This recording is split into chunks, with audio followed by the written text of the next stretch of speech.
Мус шадо – дэсертная страва, якая з'яўляецца фірмовай для французскай кухні. Мус у перакладзе з французскай пена.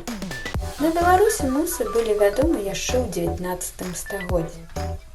Каб прыгатаваць мус шадо, нам патрэбна 10 грамаў желаціну, 3/4 шклянкі цукру, 1 лімон, 6 яек, шклянка віна. 10 грам белага желаціну распусціць у палове шклянкі гарачага белага віна, нацерці скурку з паловы лімона, дадаць столькі ж цукру і ўсё разам патаўчы. Расцерці з гэтым цукрам жаўткі да белага колеру і развесці желаціну. Дадаць сок, выціснуты з аднаго лімона. Все гэта разам паставіць на агонь і, перамешваючы, награваць да загушчэння. Пасля гэтага трохі астудзіць і ў цёплую яшчэ масу укласці пену з бялком, вымешаць і разліць па формах.